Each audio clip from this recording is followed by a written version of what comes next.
I get questions all the time. Jimmy, do you actually read the comments on your videos? Well, yes, I do. And I'm going to give you guys proof of that right now. Huge shout out to Spectre G3. You will not escape me, Jimmy or Chaos. I want the prettiest maps in COD history. But this isn't the first time that Spectre's asked for this. Spectre comes to every single video, every upload, and requests the prettiest COD maps. I mean, I'm going back months. I mean, this has been a very diligent viewer. So I truly, truly appreciate you, Spectre. And in honor of you, well, you can already see Call of Duty isn't always about the most visually appealing stuff in the world. There may have been a ton of maps throughout the franchise that could offer some nice eye candy. You run around, you're shooting everything that moves. Welcome to the channel, everybody. Jimmy or Chaos.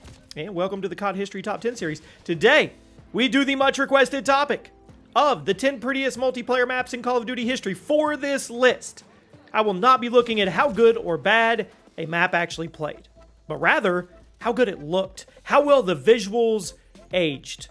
So you let me know which of these maps you thought was the prettiest, or tell me some that I missed down in the comments as we go through. Maybe we could do a part 2. Drop a like on the video, make sure you're subscribed. And at number 10, Egypt in COD World War II. Call of Duty World War II got a lot of heat when it came out for not really having a lot of good stuff in it. I mean, stripped down interpretation of the classic boots on the ground COD formula, but if there's one thing that Sledgehammer nailed, it was the graphics.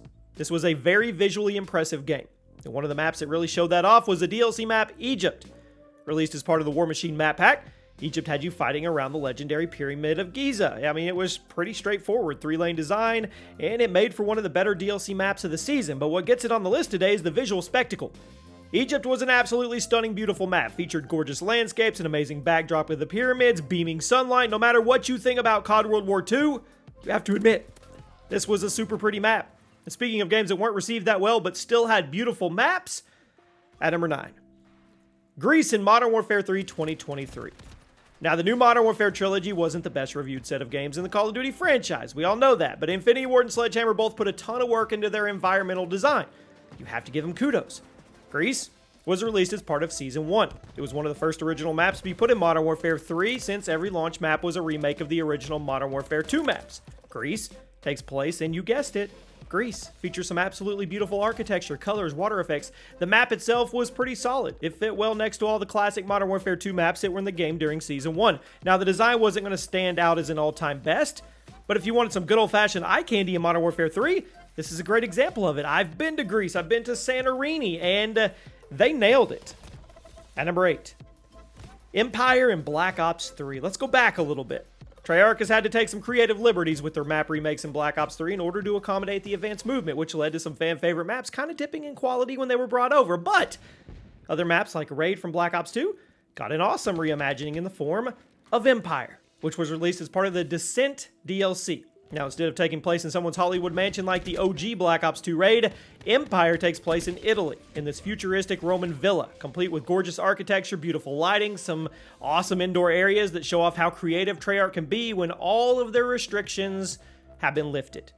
Now, obviously, Raid is the more favored map, but if we're talking about visuals, which we are, I think Empire has the edge. Not only was it a much more visually appealing version of the classic map, but it was also one of the prettiest maps in COD history. At number 7, Hazard in Black Ops. I bring this map up whenever I can because I think it's one of the best examples of how to properly remake a classic World War II era Call of Duty map without losing what made it special, but while also turning it into something totally unique and memorable in its own right. Now, a lot of times when Call of Duty tries to bring back one of the classic maps from pre-2010 era, it kind of ends up rough. It doesn't translate very well with modern Call of Duty gameplay formulas, but Hazard shows us how it's done. DLC map released for the original Black Ops, remake of the classic cliffside from World at War, but rethemed to be a Cuban golf course during the Cold War. Not only was it jam-packed with Easter eggs, but it also filled some awesome architecture and colors that popped off the screen. The green on this map is greener than any green I've ever seen.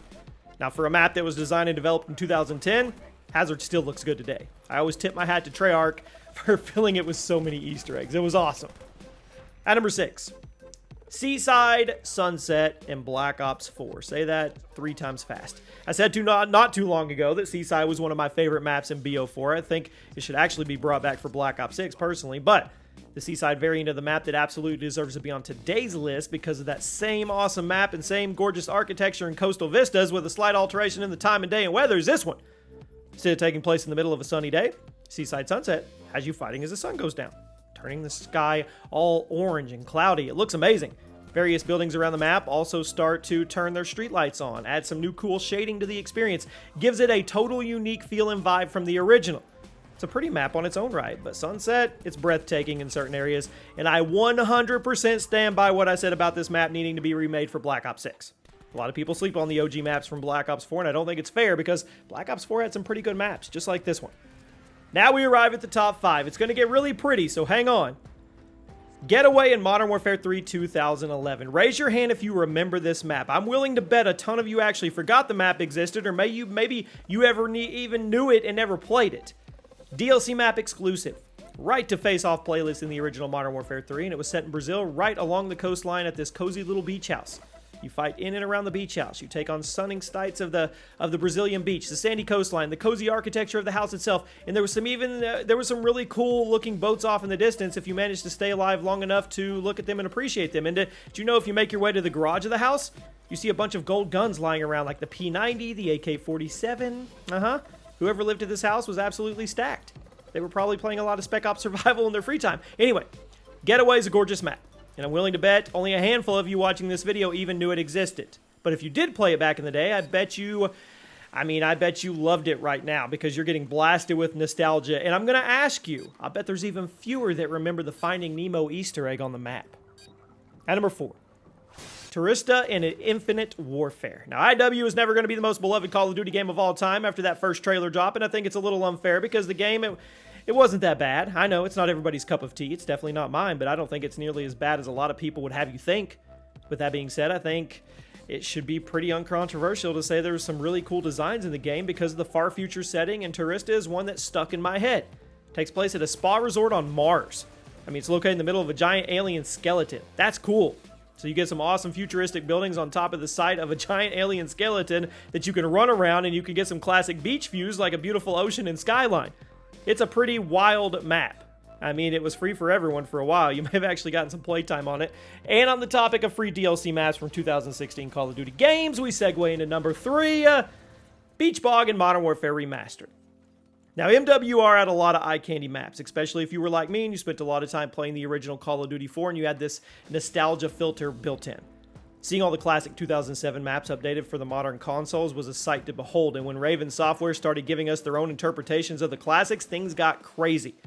One of the new maps introduced in MWR was Beach Bog, a summertime variant of the classic Bog from COD 4 that not only tweaked the layout of the map a little bit to make it less campy, but it also swapped the map from night to day, set in a beach town instead of a random desert bog like the original. Beach Bog was a little controversial due to the changes to the original's layout. You're never going to make everyone happy when you start changing the layouts of classic COD maps, but the visuals were amazing. I think it deserves to be called one of the prettiest maps in COD history. There's just something about beach maps in Call of Duty that always hit differently. I didn't realize until now how many beach maps were on this list, but it is what it is. At number 2, Favela in Modern Warfare 2 2009.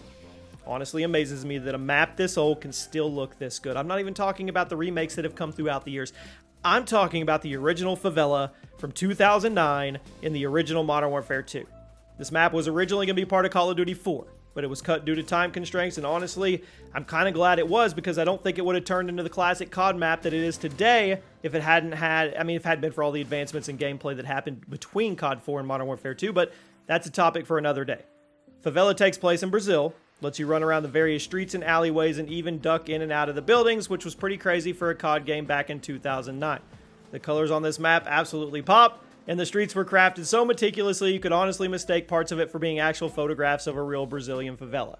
It was insane. Number 1 today, the prettiest COD map to me is Tourista in Advanced Warfare. It's another map that a lot of people would argue actually looks photorealistic to place, and it's what it was based upon, which is insane since it came out in 2014. Yes, Advanced Warfare turns 10 years old this year.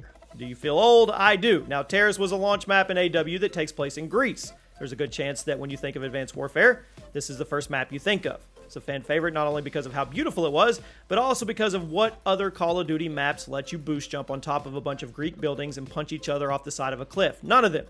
Terrace was a fantastic map, still pretty to look at to this day. Something about Sledgehammer's visuals, they just age good compared to other Call of Duty games, and Terrace is a great example of that. Fantastic map, amazing graphics, age like wine, and to me, deserved to be #1. So there you have it. Let me know one map that was super pretty that did not make the list that was deserving, and I'll see you soon.